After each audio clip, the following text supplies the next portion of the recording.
Dan bagaimana tanggapan kepolisian atas kasus Yodi Prabowo yang menjadi kontroversi? Berikut pernyataan terbaru Kepala Bidang Humas Polda Metro Jaya, Kombes Polisi Yusri Yunus yang sudah kami rekam sebelumnya.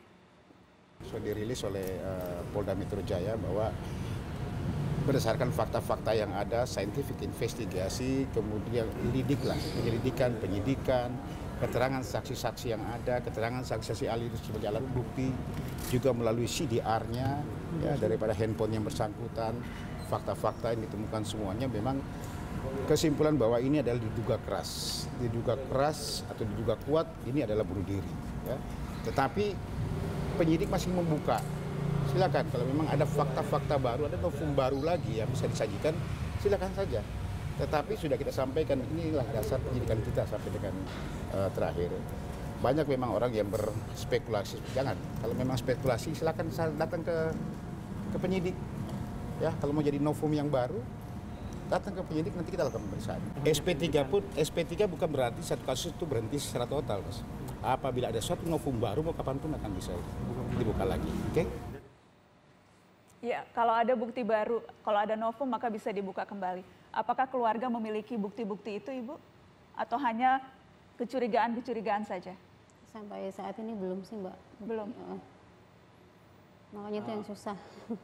Untuk bukti baru belum, tapi saya tidak percaya kalau anak saya bunuh diri.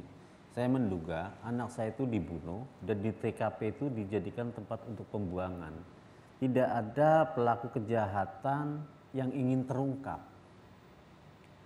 Pasti semua bukti dia hilangkan biar dia tidak terungkap, biar dia tidak ditangkap. Nah, disinilah sebenarnya tugas polisi. Bapak, ketika Bapak tadi bilang dibunuh, apakah misalnya keluarga pernah tahu ada seseorang yang memang memiliki motif untuk menghabisi Yodi, Pak?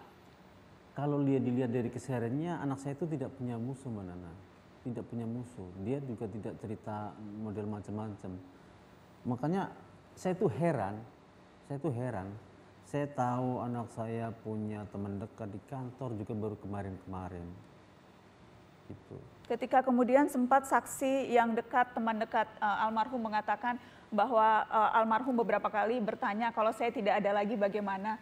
Itu apa yang Bapak tafsirkan dari keterangan itu, Pak? Ya, dari keterangan itu saya rasa wajar ya. Dia antara perempuan dan laki-laki, terus seorang laki-lakinya ngetes dengan kata-kata seperti itu. Ingin tahu jawabannya apa.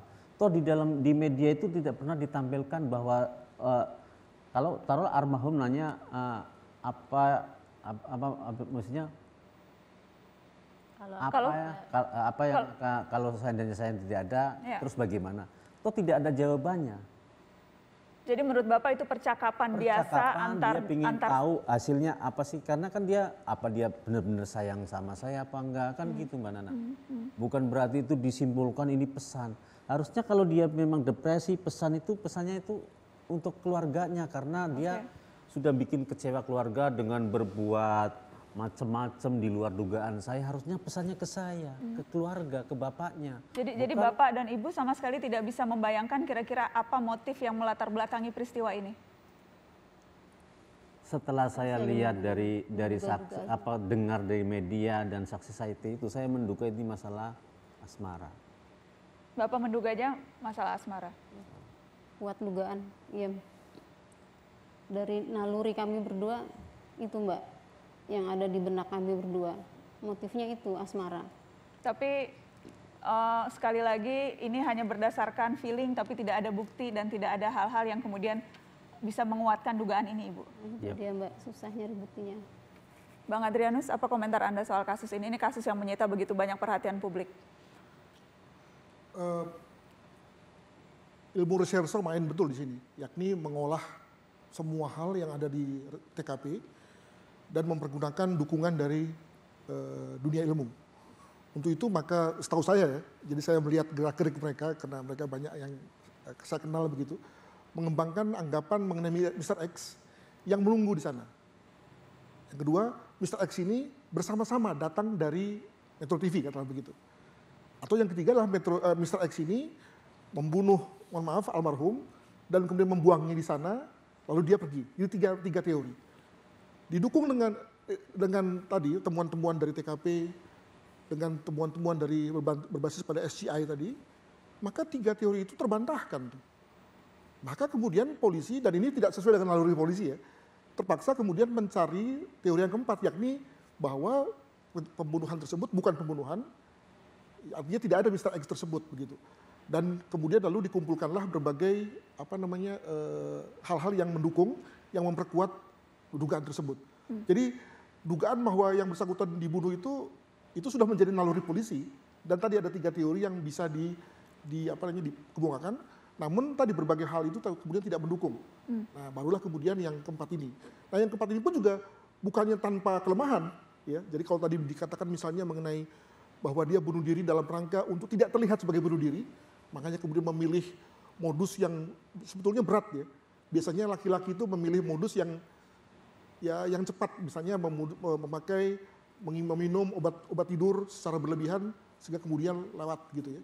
Nah, maka tentu ada sesuatu yang dia kejar. Nah, maka menurut polisi itu adalah satu upaya korban untuk tidak terlihat sebagai bunuh diri. Dia ingin terlihat sebagai korban perampokan. Ini kan satu dugaan yang luar biasa nih, gitu ya, yang bisa dipatahkan jika kemudian ada tadi novum yang bisa kemudian membuat kita keluar dari teori tersebut. Demikian. Oke, yang jelas memang yang juga disampaikan oleh kepolisian adalah bukti yang dianggap sangat kuat adalah karena almarhum membeli pisaunya sendiri dan dibuktikan lewat CCTV. Kita akan lihat cuplikan CCTV-nya berikut ini.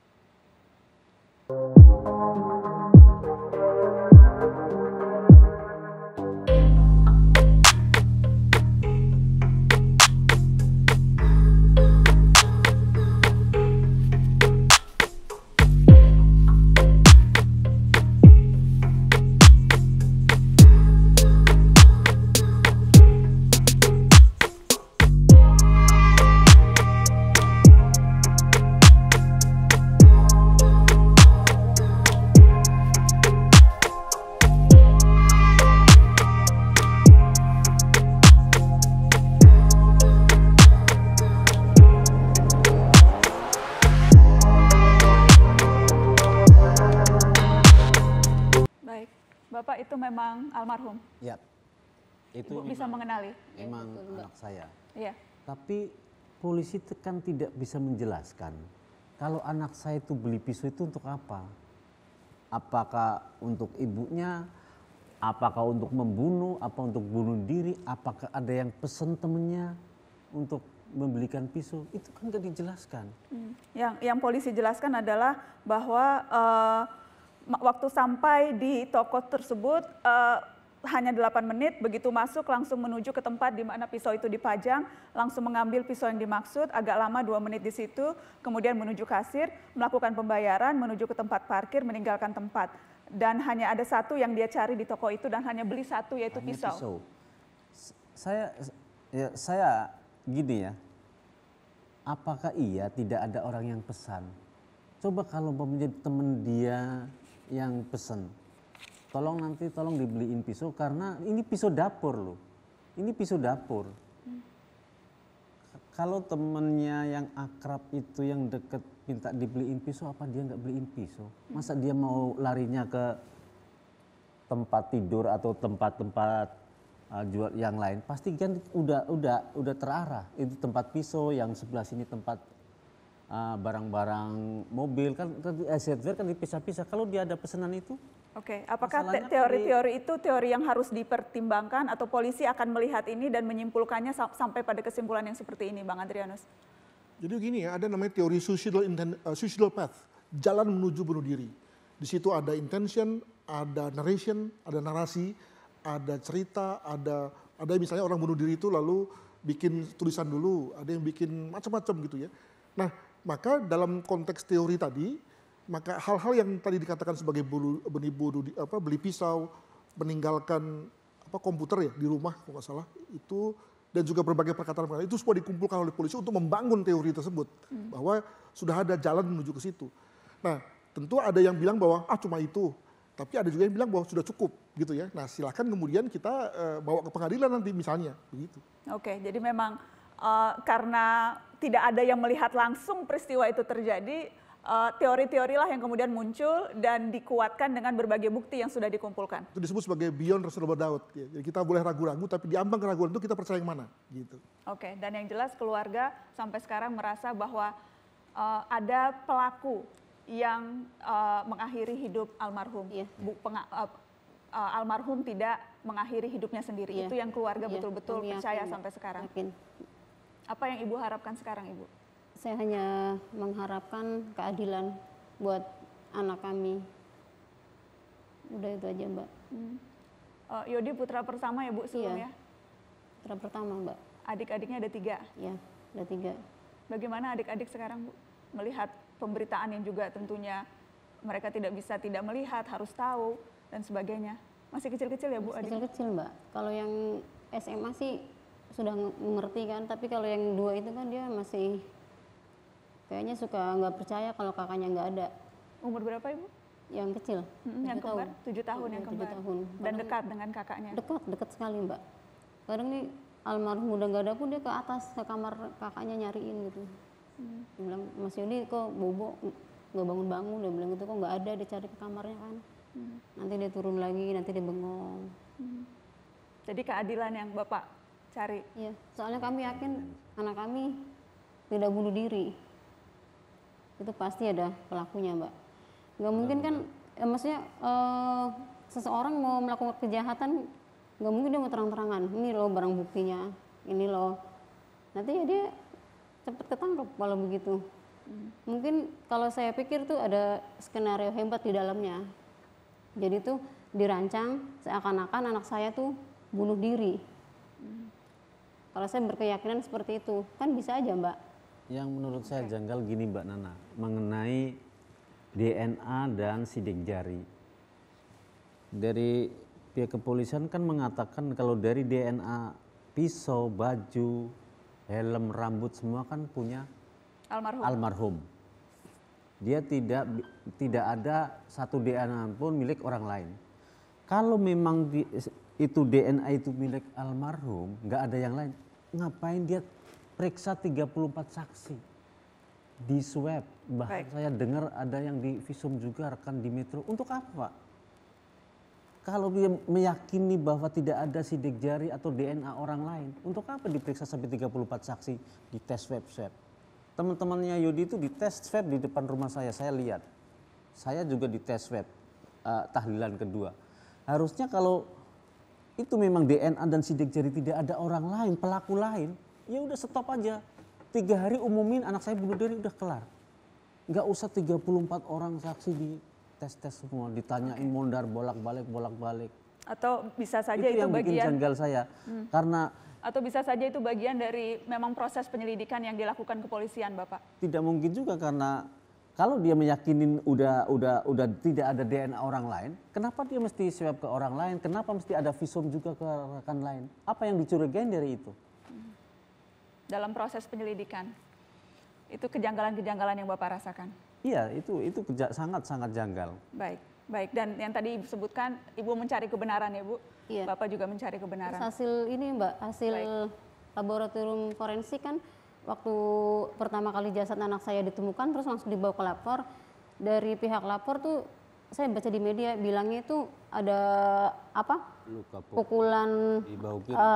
lebam itu akibat hantaman benda tumpul di tengkuk sebelah kiri. Terus dia bilang ini sebelum korban dibunuh nih ada penganiayaan terlebih dahulu gitu kan bilangnya. Terus makin hari kok makin berubah hasilnya. Oke. Berubah, dia bilang katanya ini bukan bukan lebam karena pukulan benda tumpul, tapi karena lebam mayat. Ya kan saya pikir gini, kan itu udah ahlinya. Kenapa nggak konsisten dari awal? Dari awal dia menyelidiki, dia kan awalnya bilang lebam karena pukulan benda tumpul. Baik. Kok makin hari makin berubah? Kan dokter itu kan ahlinya. Kalau saya kan orang awam ya Mbak. Ya. Kok kenapa bisa berubah? Gitu, Yang jelas memang belum pernah disampaikan secara langsung, Bapak mendengarnya baru lewat media begitu ya. Jadi mungkin setelah ini saya harapkan kepolisian bisa memberikan keterangan langsung ke Bapak dan Ibu, sehingga kalau ada pertanyaan-pertanyaan yang dirasa menjanggal bisa langsung disampaikan. Dan saya bisa ditunjukkan itu bahwa jaketnya itu memang berlubang-lubang sesuai dengan. Jadi Bapak dan Ibu mau betul-betul melihat apa temuan polisi. Itu yang akan bisa menjawab berbagai pertanyaan yang muncul. Baik, mudah-mudahan setelah ini Bapak dan Ibu bisa langsung ditemui, mudah-mudahan disaksikan malam ini oleh Polda Metro Jaya, sehingga Bapak dan Ibu juga bisa melihat dan mendengarkan penjelasan secara langsung, tidak hanya lewat media. Sayang sekali malam ini tidak bersedia datang ke Mata Najwa, karena sesungguhnya ini salah satu forum untuk bisa mempertemukan, tapi mudah-mudahan setelah ini bisa bertemu. Sekali lagi turut berduka mendalam, Iya, makasih Mbak Nana. karena itu juga kolega saya, turut berduka, semoga Bapak Ibu terus diberi kekuatan. Ya, amin, amin. Terima kasih sudah hadir. Tetap di Mata Najwa, kami akan kembali dengan kasus misterius yang juga terjadi belum lama ini, setahun lalu, pembunuhan seorang siswa SMK di Bogor. Tetap di sini.